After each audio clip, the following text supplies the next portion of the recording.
Welcome to Weird Web Radio, an explorer's guide to hidden worlds of the paranormal and occult, reality-expanding experiences, and the downright weird and bizarre. With your host, Lonnie Scott. Why aren't you recording? Now we're recording. Now we're recording. Jason Miller, welcome back to Weird Web Radio. It's great to have you back. It's great to be here. Thank you for having me. Hey, thanks for taking out the time. You are now, the second person to have 3 trips onto the show. So, woo! You and John Beckett, you're the club. John Beckett and I. Yeah. Is it going to be like SNL? Like once we hit 5, we get a jacket and, there's like a 5-timer club? We'll see. He's like, I'm not buying you a jacket. No. Yeah, I'll make you a special guitar pick. How's that sound? That would be better than a jacket. That would actually be pretty cool. Now think about it. Somebody remind me, if I don't promote Weird Web Radio guitar picks in the next few weeks, send me an email. There you go. Yeah. Okay. So, something I was thinking about, like the conversation we were going to have this time, because of course we're going to get into the Sorcery of Hekate and things like that you have going on. The Hekate II course just coming to a wrap, as it were. Hekate III coming imminently close. Yeah. But before we got into that stuff, I thought, especially in the heathen circles that I'm in, you'll often hear people talking about when I move. How do I handle the spirits and the altars and the things that I have where I left? And how do I introduce myself to the things where I'm going? Well, you just recently made such a move. How did that play out in your life? How do you handle the spirits and the things that you leave and the ones where you're going? Yeah. So if anyone works with the local spirits of the land, and honestly, even if you don't do it consciously, you're doing it one way or the other, because there are local representatives of the gods and spirits and things that they farm out. So, it's tough. How do you leave? What I do is a nice big spirit feast, right? So at my home, I go usually outside to do it if it's not, weather permitting, but I lay out a bigger offering than I normally would, right? And it's all relative. So if somebody every day just pours a little tea and lights a stick of incense, then what you want to do is maybe, lay out a hard-boiled egg, or, put out some fruit or something a little more solid, or, I don't know, pour out alcohol or nicer tea or more incense. Really, you want to make it a special thing, and special is always relative. It's not, no one should go broke on these things. So, but you want to make something special, and you want to thank all the spirits of the 4 classes. So you want to thank all the gods and powers that really aren't local, but you're going to thank them anyway for overseeing you and aiding you while you lived at this location. And then the allies, those spirits of power that maybe you're connected to them through tradition, maybe you're connected to them through working with your land, powerful land allies, right? I had a bunch of those where I lived. The ghosts of old practitioners and land spirits and things like that. So you want to thank them, right? Because some are coming, some are not. And then you want to thank all the general spirits of the area. Those spirits that you don't know the names of. The spirits of the rocks, the lands, the city, the shore, everything around you. And then finally, that last class are the spirits to whom you owe debt, right? The spirits that, I don't know, you infringe on their world just by living the way you live as a human being, by driving a car and, just trotting everywhere as we humans tend to do. So you want to leave a nicer offering than normal. And then if you've got power spots near you, right? I always have my students get to know their boneyards intimately, like get into the graveyard. So you want to go to the graveyard, make a little final offering. Thank you. Hey, uh, power spots in the woods, places you think ley lines might cross in a nexus, little pools, any place that really is special that you've done magic. You want to visit and just offer thanks. If it's not somewhere that you can leave offerings, then rub your hands together, offer your warmth, and offer a heartfelt thanks. And then you know you leave. It's just like leaving with people, right? You say goodbye, you say thanks, and then you go. You just got to go. Now, when you go, then you're in your new place. Well, it's sort of the reverse. You want to introduce yourself, Yeah. right? So, another big spirit feast. Hey, here I am. This is me. This is what I do. I'm going to be here. If and then you want to get to know the area, the new area. So I always start with research, right? Who was an important, maybe you have, occult figures. Like if you live in New Orleans, obviously there's Yeah. a load of occult figures, right? You got the whole Dirty Dozen and more. Right. Yeah. So, but wherever you're moving to, you want to find out, were there spiritualists? Were there people involved in New Thought? Were there important religious leaders? So you want to go to these places that might hold some power, might hold some juice, might hold some influence. Are there local legends? Cryptozoology, right? Like Yeah. I'm not terribly big on the sort of the ghost hunting and the paranormal end of things, but I do go to places where there have been strong legends over time, because these are often connected with some powerful mojo. Yeah. So you go, make offerings, you introduce yourself, you see what pops up. Maybe you make some allies. Hey, maybe you make some enemies, but that's, you smooth things over, right? You make yourself known and in a respectful way, and then you connect psychically. So you go to these places. Like I moved to Vermont, and so one of the characters around here was a spiritualist named Asha Sprague.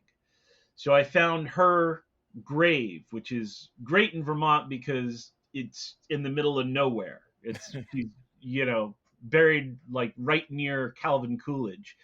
So I say hello to Cal, and then I walk past and find Asha, and I'll leave some offerings. I'll do some conjuring, and there's no houses or anyone in sight. It's just in the woods, kind of.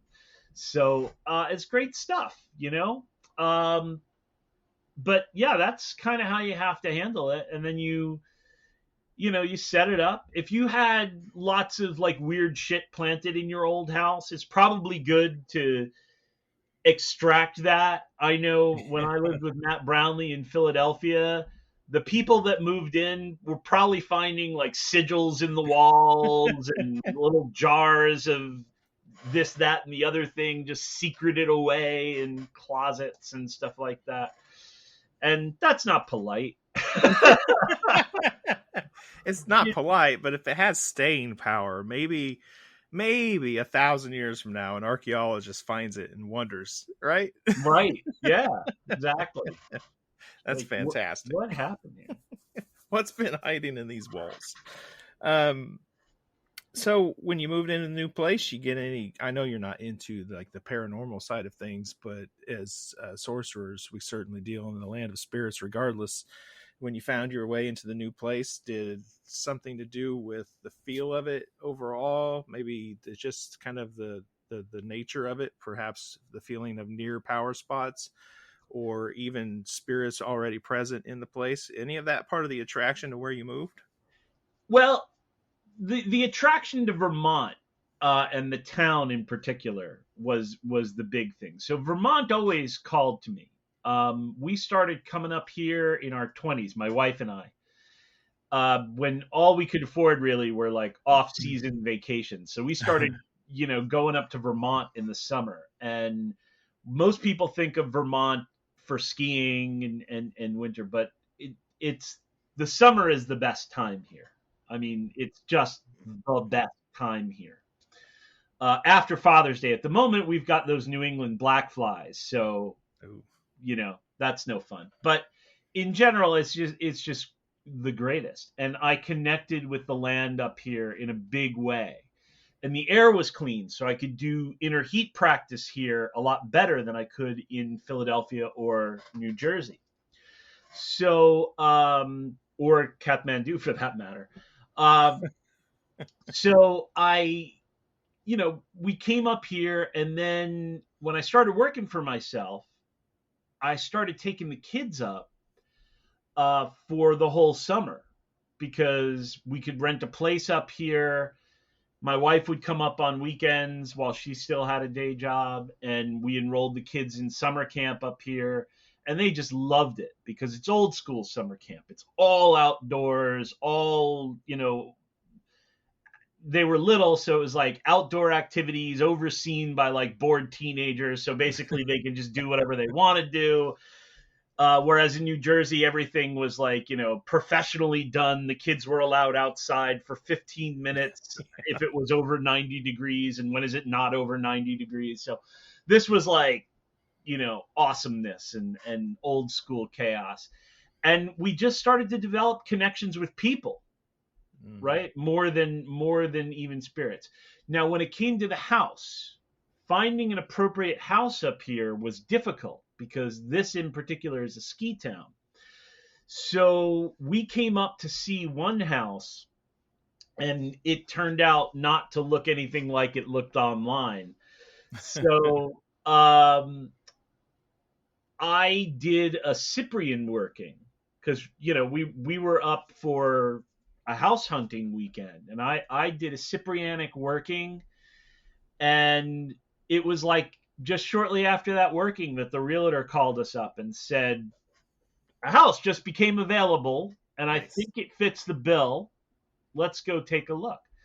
And so we see this beautiful post and beam house. It's all wood inside everywhere. The kids were like, that's the place. So the kids were like, the cow house. The cow house. Well, before we moved in, there was like cow wallpaper on a wall. Oh, gotcha. And there was cow like light switch covers, and there was a cow mobile. There's still, we left the cow mobile, and there's one cow tile on the kitchen wall. Just one random tile that's a cow. So those are all left, but the wallpaper and everything like that. Lots of good Fehu vibes for those rune people out there. That's money, baby. That's it. That's it. It's money. But yeah, I came, and the spirits were friendly. There's a stream that goes right through the back, and that's good feng shui. Yeah. So I would say it wasn't like there was a ghost or a welcoming or a strong paranormal vibe, but it was definitely like a hey, we can work with this. We can work with this here. Yeah, that's interesting. The cow house, I like it. The cow house. The cow house. It become legendary. One day, someone will write your biography, talk about the sorcerer who lived in the cow house. So I know you run, the different communities online through your courses, and all of those are fantastic. But out there in your actual day-to-day life, how involved do you get in your local, maybe occult or pagan communities? Do you look for them, outreach at all, or are you more the lone wolf out there?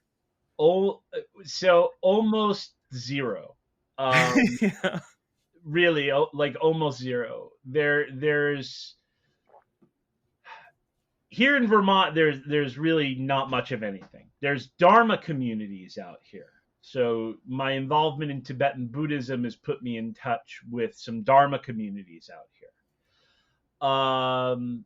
And so I will occasionally show up to an empowerment or a teaching. I'll throw on the Ngakpa robes and things like that. And I actually learned my lesson one time with that. I showed up. It was the first time at this particular center, and I took a vow that I should wear these robes when I'm taking empowerments and doing official Buddhist stuff. So I go in with the skirt and the Ngakpa robe and the whole 9 yards. And I walked in, and I've never met any of these people. And the Lama is like, "You up here now, like sit next to me. You're the attendant." And I was like, "Oh shit," like I can barely remember. Like so like my Tibetan is like my spoken Tibetan was when I lived in Nepal, like could get me a few sentences into a conversation before I had to switch to English. And then I was like, I was sort of like, oh man, I hope I remember, when to do everything. And it was cool. It all came back. But so that was, now I kind of hide in the back. like, I'm visiting. I'm a student. I'm just here to take the teaching like everybody else. Nice.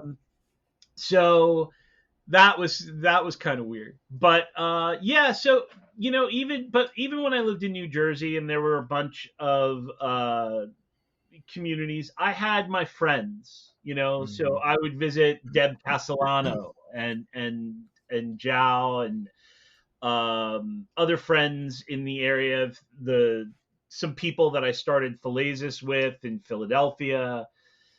But as far as the community involvement in general, I started to back away from it a little bit. So yeah. I mean, I was always supportive of it to whatever extent I could be. And I think the last thing I did live was visited like a New Jersey tarot reader thing, and that was lovely. It was great. It was great people. I will say, speaking of a tarot event, like of all the things that I've done, like tarot events, I think are overall been my favorite when I go to big gatherings of some kind. Just the vibe of those are so different from everything else. Yeah. And now I'm actually stepping back from conferences and things like that as well. So, yeah. Just you in the cow house. I dig it. Me in the cow house. I did the Hekate symposium this weekend, and I gave like a Zoom thing. And now that people are starting to get live festivals and things together, I'm getting a few invites, but it's hard because there are things that are like so cool, right? Mm-hmm. I was invited. There's going to be a cool thing, Hekate centric thing happening in Massachusetts in September, and I'll post details on that when it comes because I want to be absolutely supportive of it. And they asked me to lecture, and I was like, not yet. We're still coming out of the pandemic. I'm not quite sure I'm ready. I'm vaccinated, but I'm not ready to be in a large room with people breathing. Yeah. And then, just a few experiences lately have had me back off of other people's things. So maybe when I go back to doing live in person things, I'll arrange some of my own things. Maybe we'll see. There you go. Who knows? Yeah, you certainly positioned well to do that. Thinking back on the last couple of years, we collectively as a world even have been through some pretty interesting shit, to say the least. Thinking of it as sorcerers, you look back on the last year or two, especially for us here in the United States, and all the political unrest, social unrest, and the pandemic on top of that. Things have kind of calmed down to a significant degree at this point. But when you look back on that and you kind of reflect on that, and I'm sure you have, what kind of lessons do you think we need to bring forward out of all of that kind of unrest and chaos? Yeah. So I have a message about that. Has anyone ever heard the phrase, and if you're listening to this, I know you have. You've heard "it is what it is," right? People say, "Well, it is what it is," or people will say, "That happened," right? Yeah. And so these are like dismissive things that people say, but I want to tell people embrace these things, because what they really mean is that there's a good thing from this and a bad thing from this. And ultimately, we don't need to jump to decide this is good and therefore I need to defend it as wholly good and tackle everyone who criticizes it even a little bit. Nor do I need to think it's bad and entirely bad and everything about it is bad and I need to fight anyone who thinks it's good. Right? And unfortunately, we're all living our lives more and more online. Mm-hmm. And the videos I'm seeing about the way the internet is headed and the future is headed, it's really going to start actually overlapping onto real life Mm-hmm. in ways that I don't think even many people understand yet. We're headed towards Snow Crash, for people that have read that book. And so it's important to realize that these forums that make my business possible make my whole life possible. So, I understand that I benefit from these, but they are also there to grab and hold attention for as long as they can, however they can. Yeah. And the best way to do that is to stoke outrage, stoke extreme ideas and feelings. And it happens without you even noticing it. And we're moving away from a world where on any given topic, doesn't matter, could be political, could be magical, could be societal, could be what kind of music you like, anything, right? The real world, if you get people in a room, you've got people who strongly agree and disagree, people who mildly agree and disagree, people who agree and disagree in a moderate amount, then people who are really neutral. And if you lay that out, you can look and say, well, if I want to make a case, what I have to do is move people one notch over in the direction I want them, right? So if I'm advocating for something, I just got to move people over a little bit, right?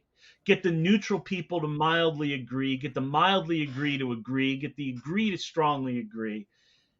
And maybe I'll never touch the people that strongly disagree. But I can even get some of the people that mildly disagree to just not, say, okay, well, I can see your point, so I'm going to leave it be. But man,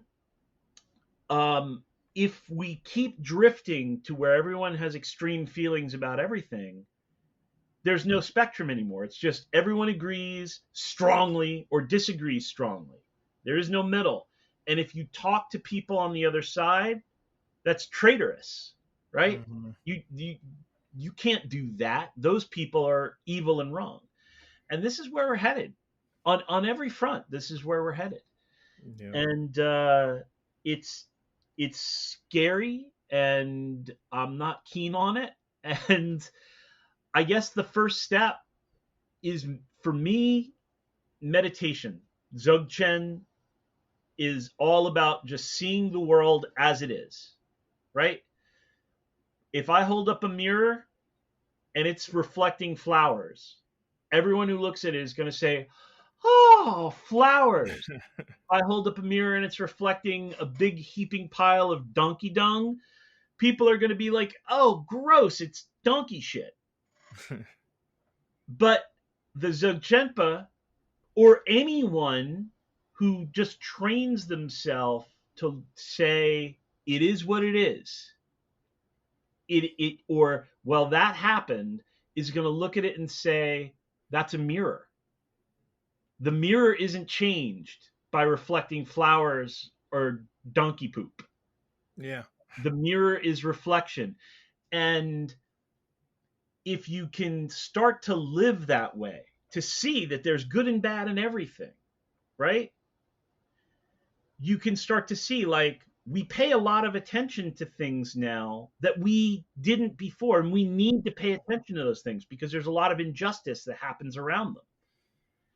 But then the price of that is that it can make people feel like it happens all the time to everyone, and it's happening to them now, right? It's traumatizing.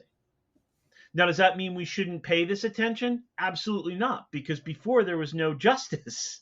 You need to have justice. You just have to recognize that there's a price to this good thing. There's also a downside that you have to acknowledge and deal with. And then people will look at that downside and say, well, no, that downside isn't worth it. But if we can all just start to look and see, well, this is the good we're trying to achieve, and it's worth this bad price for now, but we still have to keep our mind on this downside, we can really start to communicate. We can start to see how the world really is, as opposed to how our echo chamber thinks it is. Yeah. What a lovely thought. Unfortunately, I'm often a lone voice. I think we're the minority. So building on that, and I think you've addressed it a little bit, but Aiden, our friend Aiden Wachter, had a question for you today. And Aiden says, what should the magic user be doing to excel in the new global situation? Whoa. What should the magic user be doing to excel in the new global situation? My goodness. So the first thing is the things that we've been doing to excel in every situation throughout time. I think regular practice is key, right? Like, do what you do, make it a discipline, wake up every day and do it. That's number one. The things that are important.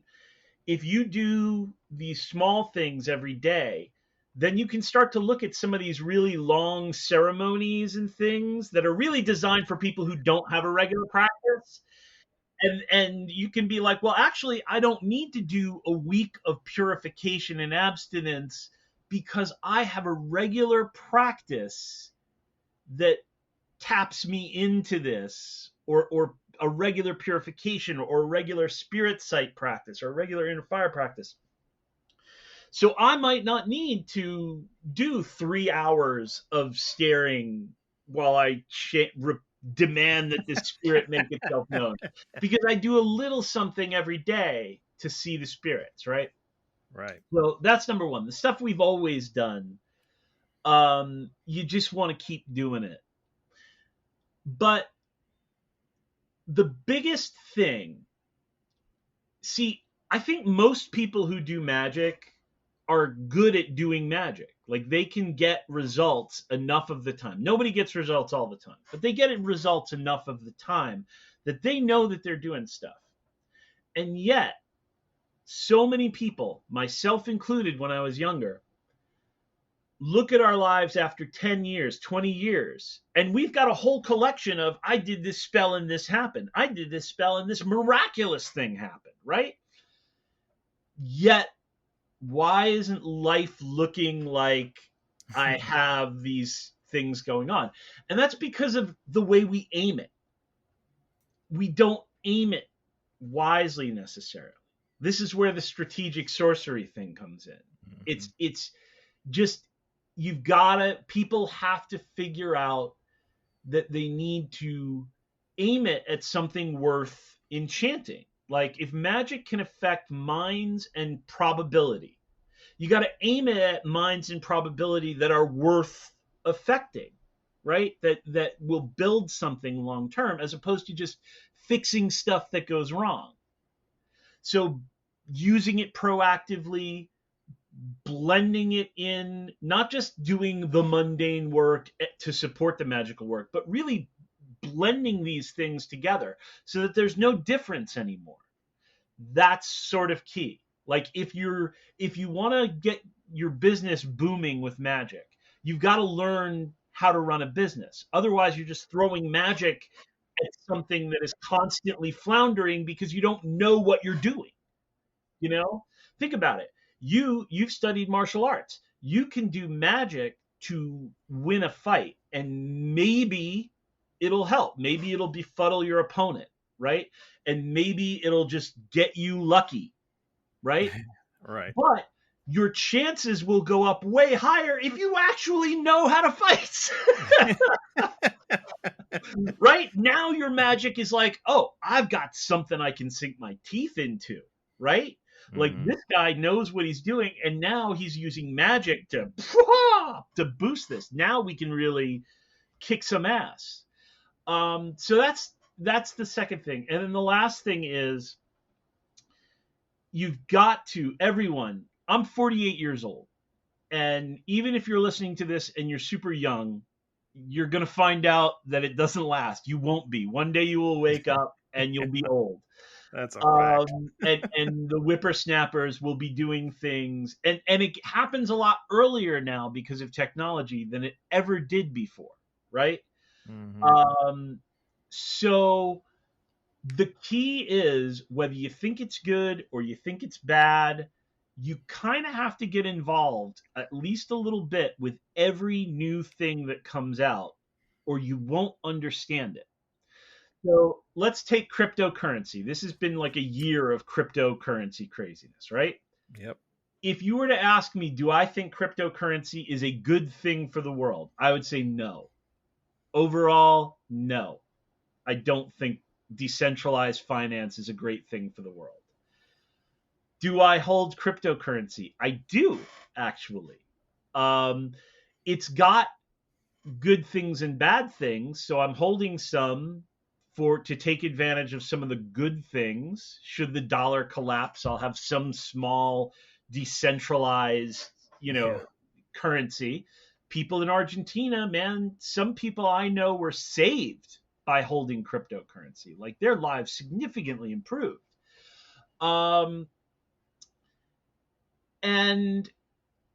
But so overall, again, I don't need to think it's a good thing or an entirely bad thing. It is what it is.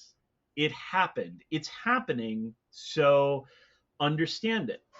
Now, if you don't interact with it at all in any way, shape, or form, well, then what was the next thing that came from that? NFTs, right? So people that didn't understand blockchain at all were like, well, I don't even understand then what is an NFT, right? I don't get it. Well, there's a lot more stuff that's coming. I think it's Ghana is using blockchain to verify education levels, test results in schools, things like that. So it'll be tied to the blockchain. And you're going to start to see more and more things connected to something that just the only practical application at first was cryptocurrency. But now it's going to start to be applied more and more to more things, gravatars, things like that. So listen, if I could go back and stop like the National Science Foundation from allowing commercial and personal traffic on the internet, I probably would. I'd be like, guys, this is a terrible idea. It's going to go wrong. We can't handle it. Don't do it. And yeah, that would put me out of business, or I'd be hawking DVDs like Tony Robbins in the 80s, like, Right. in magazine articles and things. But in the end, it is happening. It is what's going on. So stay on top of it and don't get lost, because you won't know where to apply your magic if you don't understand the world. Mm-hmm. And that's really all I can say. Yeah. It's funny how magic and martial arts have similar language. You could, cross back and forth. The right targets, knowing where the spots are that are going to gain you the greatest results, position, like Yeah. all of these things, they cross over into both worlds. The language fits really well. Especially in the way that I teach. That's Yeah, why I right. like courses, because so much, that's what Hekate taught me, man. I was like, cool, let's do a book. No book, Jason. I like, print an article and she'd be like, no book, damn it.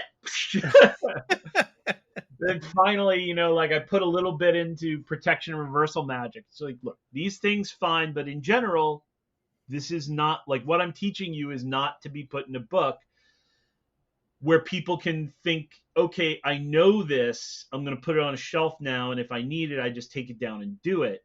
It's like it's like owning a copy of Jeet Kune Do and thinking you now know Jeet Kune Do. No, you've got to train in it, or it's That's meaningless, right? Yep. Okay. Talking about Sorcery of Hekate, like we mentioned earlier, another cycle of Hekate II has come to a close. Cycle of Hekate III is about to launch. Is this the second group going into Hekate III? Yeah, it is. It's the second group. So it will be, traditionally, this will be a small group, because a lot of people signed up for the third group because, of course, tons of people had gone through Hekate 1 and Hekate 2 before finally earlier this year we released Hekate 3. And it went swimmingly. I have to say, like, not anywhere near as bad as I thought. So yeah, it went fairly well. People in general dug it. It's funny too, because I put up a thing and I was like, how did you guys like it? And this one guy, he popped in. He's like, I have to say, I have like extreme buyer's remorse. Like, the things I've been able to glean have been great, but there have been things I've been lost on. And I was like, holy crap. Like, so I just contacted him right away. And I was like, what, not angry, but just like, what did you not get? How can I make this right? And it turned out he signed up for Hekate 3 without signing up for Hekate 1 or 2. Oh. So probably my fault in some kind of marketing. He got a hold of the Hekate 3 link without signing, and he just thought, and I was like, dude, I am so sorry. Hekate 1 is starting up in another month. I'm going to put you in there for free. Just, like, here you go. This is where you should have been all along. And now he's happy. But yeah, I can imagine, because you would not have any idea what's going on. Yeah. Yeah. It is funny. You say something I feel like it'd be okay to share in Hekate 2. When you're answering someone on a Q&A, you say something to the effect of, the secrets are revealed in the beginning. Yeah. Yeah. And when I reflect back on it, it's crazy to think how long I've been at this with the Sorcery of Hekate, system. And I look back on it and I think, yeah, it's kind of like you give the keys to the whole thing right as you enter the door. And then it's just refining your technique as you go along. As you add something in and you add something in, of course, you add depth as you go. But like you get you get access to it all as you get in the door in most of the way. I think I thought it's really unique. The big foundational secrets, right? It's like martial arts, right? Yeah. Go to a martial arts, like, this is how to make a fist without breaking your hand. This is how to stand without getting knocked over. This is what happens when you do get knocked over. You learn all that stuff as a white belt, right? Yep. And all that stuff, those are the big secrets. Mm-hmm. right? Those are the big secrets. Everything else is built upon that, right? So I'm not suggesting that there's not incredible things in at the higher levels of martial arts, and I'm not suggesting that there's not incredible things in Hekate 3. There are. It's awesome. I actually like it better than Hekate 2. But it's uh you know, I don't want people to join advanced classes because they think that there's some secret that they need to have in order to be complete. You know what I mean? Like some magical Mm-hmm. orders have operated that way, and some cults operate that way. Like, well, you'll understand when you're in the higher degrees, Right. right? This will all be revealed once you're of the appropriate degree. Yeah. And I don't dig that at all. Like Mm-hmm. I don't dig that approach. So I want don't get me wrong, I want people to join Hekate 2, Hekate 3. I want people to join Depths of the Black School when they finish the first part. But I don't want them to do it thinking that what they've learned so far isn't workable unless they go on and learn this great secret, because that's not the case, right? And it's not the case with books either. Like I make sure when I write a book, you can read the book, you can do whatever is in the book, and it is book shaped, to borrow a term from Gordon White. Yeah. So, And other things are course shaped, and other things are blog shaped.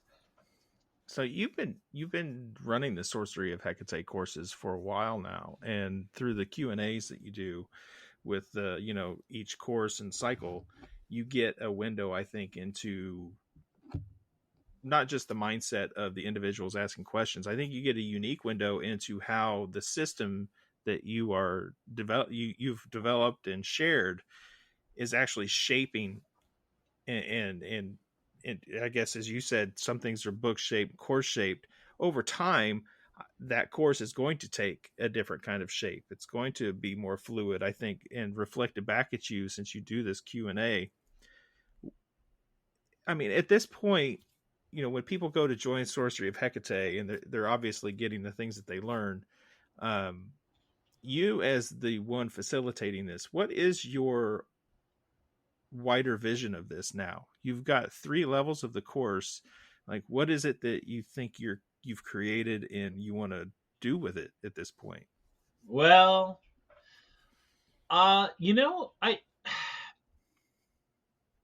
don't have any kind of grand design to do anything beyond what it is. I have, it's time now.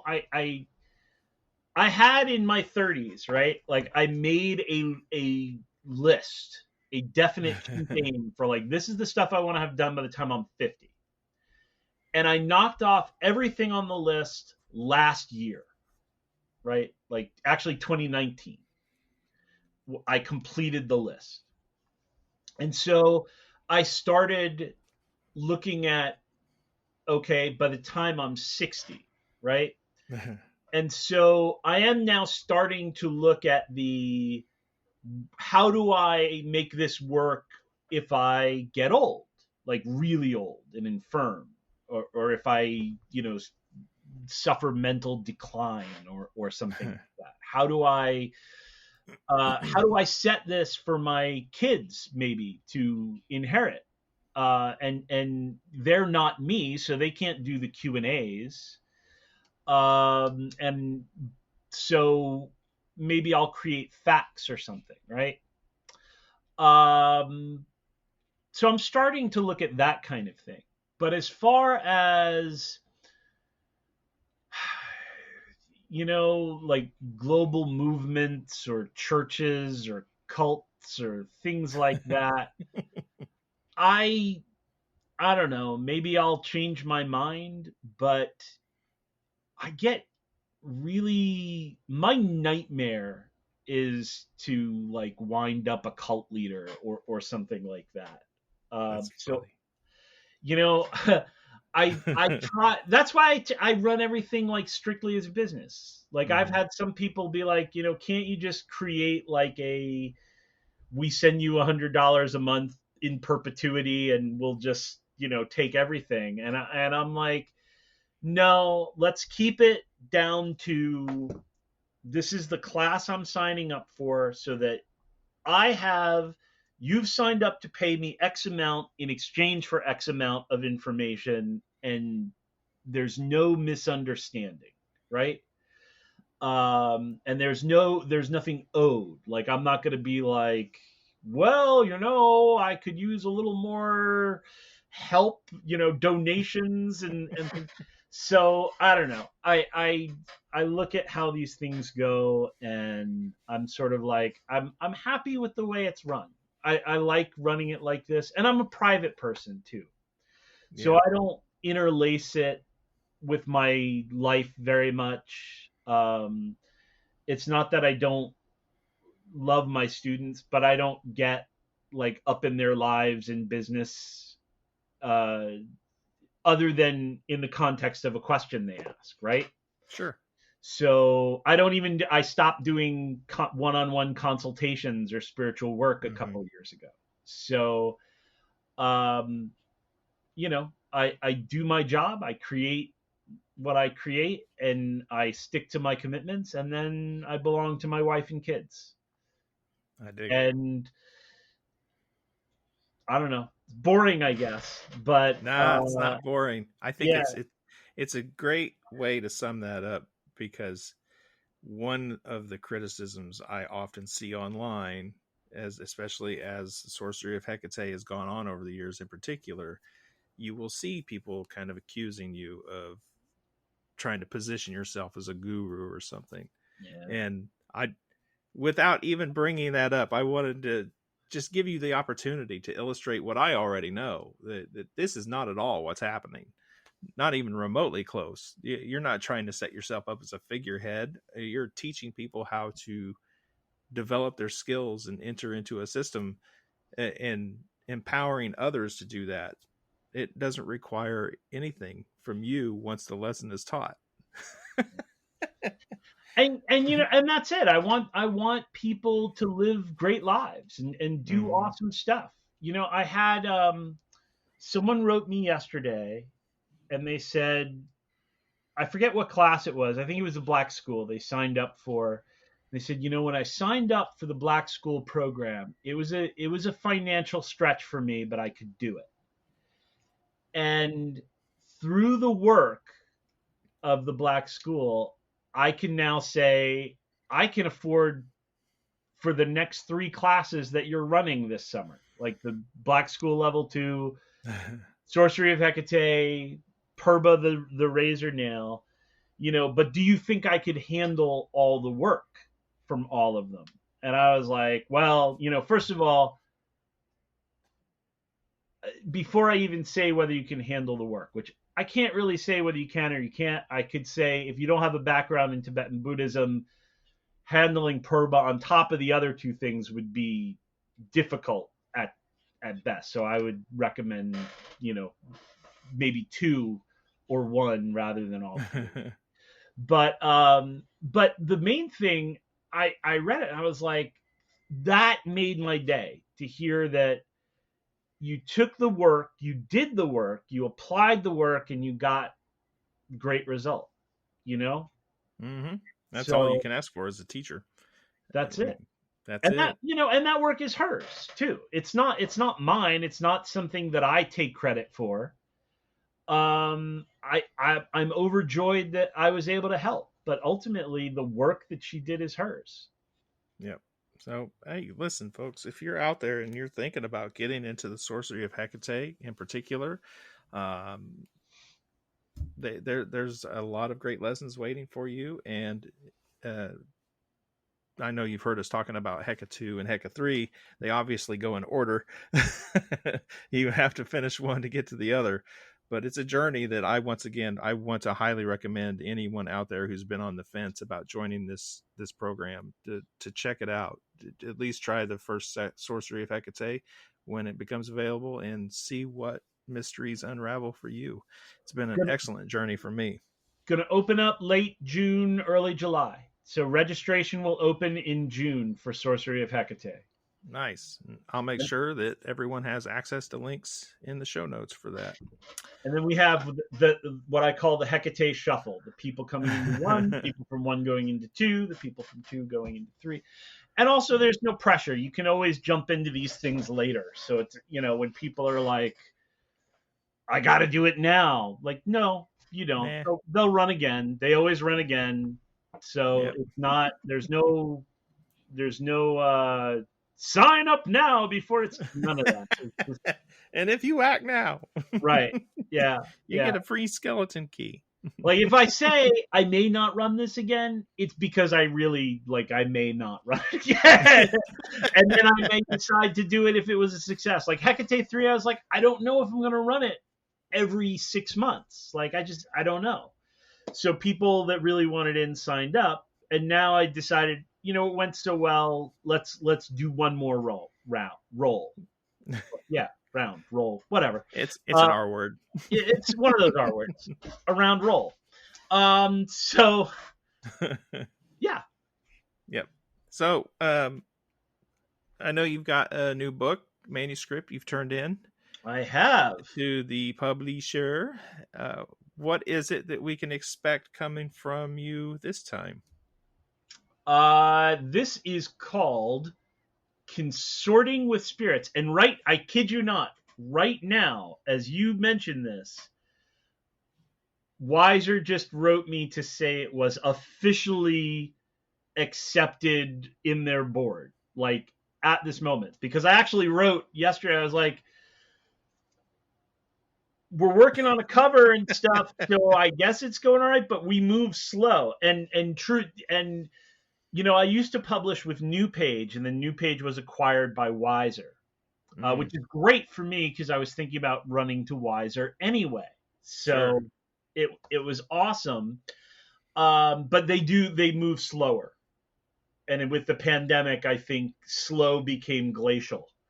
Yeah. But that we are moving on it. It should be published in spring of 2022. Okay. So we're looking at a full, almost a full year before it comes out, but it's called Consorting with Spirits. And it's going to, it runs through the spirit skills. It runs through what are spirits? How are they oriented? Why does this stuff matter even? And then we get into the different practices. Like, what does it look like when you evoke a spirit through invitation, right? Versus compelling, right? Like you have to come or else. It could look the same. Like the room could be set up exactly the same, but the invitation to come and accept these offerings and appear versus get your ass over here. And then how it looks with different kinds of contact, where you go out into the wild, like we were talking about, and meet the local spirits of the land. How it looks if you are doing something where you are finding a personalized spirit, like the HGA or Peridros or a familiar or something like that. Like, how does that differ than invoking a spirit from a book? Why you might want to turn to a nameless local spirit as opposed to one of the spirits, the famous spirits in the grimoires. It's all in there. And best yet, most of the ceremonial examples, I give 3 separate rundowns. So I give, for instance, for evocation, we've got a traditional, here's like a grimoire style evocation reliant upon Jehovah and all the powers you would normally find in grimoire, right? Here's how this would look if you were to do it in a Hecatean format, right? And here's how it would look if you were to do it from a Luciferian angle, right? Now, these things, they're not just switching the words. The whole theory and practice changes depending on what you're doing. So think about all right, let's take one of the demons of the Ars Goetia, right? Let's take, As one does. as one does, right? Let's use my favorite Astaroth, right? Um, who also appears in the Grimoire Verum. And so you've got, how would you do this using traditional sort of Judeo-Christian approach given in the grimoires? Well, I give my own streamlined kind of way of doing this.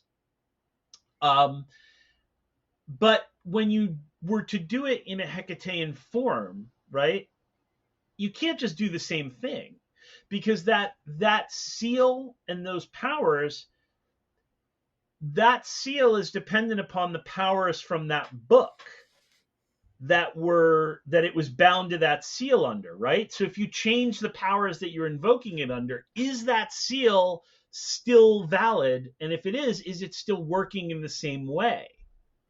So you're taking this demon who, of course, is rooted in Astarte, so has pagan origins,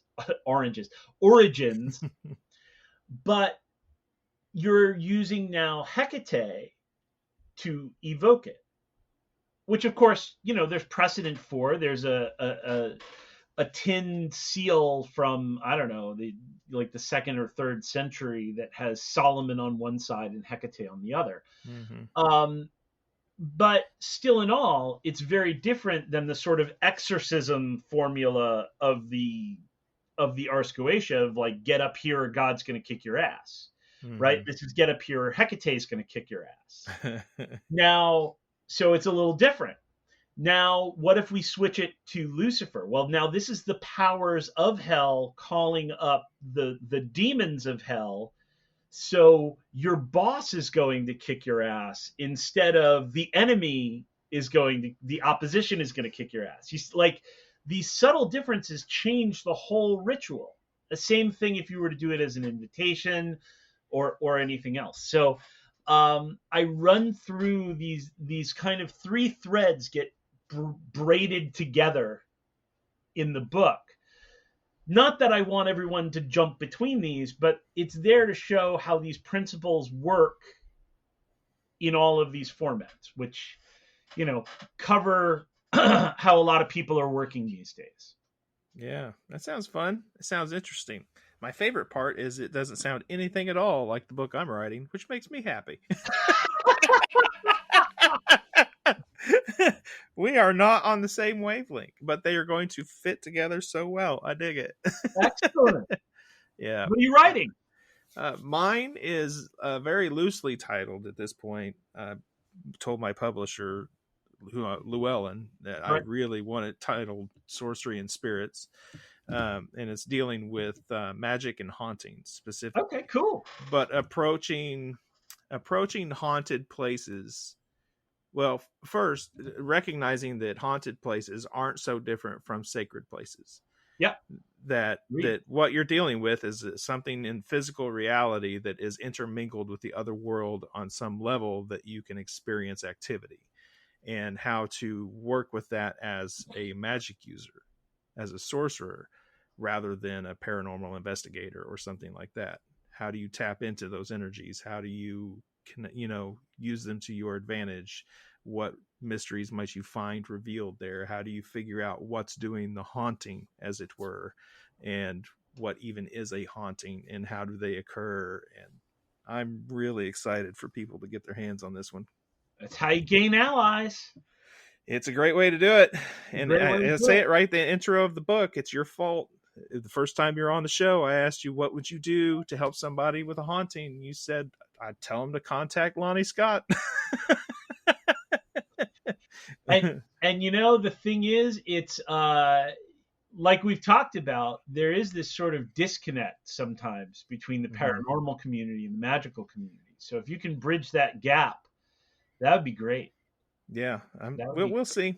I'm sure I'm going to upset people, so I know I'm doing something right. Right. Yeah, you will. Definitely. I'm definitely not trying to make everyone happy on this one. So if I can keep that path, I'll be just fine. Be thrown out of the paranormal community, Lonnie. Yeah. So I guess we're coming towards the end of our regular sort of portion of the show. You've got a lot going on. Is there something that I didn't bring up you'd like to talk about, or some parting thought you'd like to leave with everyone? Nah. Nah. You guys, you know, everyone listening to this, you're good. You've you know, you've heard me blather on. Go to strategicsorcery.net. I'm updating it right now, so it will have all the latest course info. If you're paying attention, if you're joining, I've got some courses you can join at any time. Strategic Sorcery, Level Up, Take Back Your Mind. You sign up, they start. It's all automatic. There's no Q&A element. You just get the stuff in your email. The classes that have a Q&A element, pay attention to when they start and stop, because I've had people like jump into the middle of Sorcery of Hekate and be like, well, what's going on? I'm like, well, it said the registration was, months ago. So yeah, but this is the time. It's somehow, some way, even though I've got 5-month, 4-month, and 7-month courses, they are all like lined up to end at the same time. So between now and July, I just opened up the registration for Purba, the Sorcery of the Razor Nail. So if people are interested in Vajrakalaya and Tibetan magic, that starts June 15th. Then it'll be Sorcery of Hekate at the end of June. And then we'll be talking about starting up Black School again. So, which I may extend. Instead of 2 parts, I may just do a 1 part. Like, let's just get it all in as an experiment. We'll see what happens. Yeah. I always love your marketing for the Black School. It's like, if you're someone who can connect with Christianity and all the things that's involved with that, you'll love it. If you're someone who just can't and so on, you'll hate it. And I'm in that bunch. I would hate it, and I know I would. So well, the thing is, the people that are like too overly Christian, they also will hate it, because we'll flip the script in like the 3rd month, yeah. and we'll start doing Luciferian stuff, because the whole Black School idea is that rather than 2 opposing forces that cannot interact, that these represent forces of, let's say, collectivism and ennobling, right, on the heavenly side, versus deep individuality and passion on the other side, right? And as a human, we can walk between these worlds. That was Cyprian's gift, that was what Cyprian, as he is elevated as a sorcerer saint, it's what he's all about. But yeah, certainly, like if it's like I hear the word Jesus and I'm like, I want to puke in my mouth, then Black School is definitely not where you want to be. Yeah. And I totally get it. People have trauma, and I don't try to change anyone's mind about it, because, so it's not something where I'm like, fighting the good fight for it. No, it's like, if you're not into it, don't do it. That's right. That's the key. That's right. It's not a cult, folks. None of it is. So come join in on the fun. Whatever it is that floats your boat and gets you excited about doing magic. Yep. You've heard me. If you're a fan of this show for any length of time, you've heard me rave on and on and on about the Strategic Sorcery course and the Sorcery of Hekate course. I cannot recommend them enough. And the collected works of the Jason Miller as he sits here today. So Jason, thanks again for taking the time out to be here. I really appreciate that. It's great to have you back. Thank you for having me. It's great to be back, always. Awesome. So since you've been here 3 times, we're going into the bonus portion of this for the Patreon members. And bonus round. We're going to play a little game, something that I did with Evo last time he was on, since he was also someone who'd been here more than once. So Patreon members, you're in for a little bit of a different show than you normally get. And if you guys want to join in, you're going to have to go to patreon.com/weirdwebradio. Go to weirdwebradio.com, click join the membership, and we'll see you on the other side. Stay weird out there, my friends. All right. It is that bonus audio time. Are you ready? I have no idea what is coming, so yeah, let's do it. It's fun. There used to be this show. It's kind of a comedy game show. It came out of British TV called QI. I don't know if you ever watched it, but it was fantastically funny. Stephen Fry. Yeah, Stephen Fry was kind of the host, and he would have different comedians come on as guests, and they would just basically pick a letter, and they go through the season as a letter and make shenanigans out of these different words. But for you, I've decided what I'm going to do with this is I take just the letter J as the first letter of your first word, and I come up with some words that prompt questions geared more towards the magic and sorcery side of things. So the first one is jinx.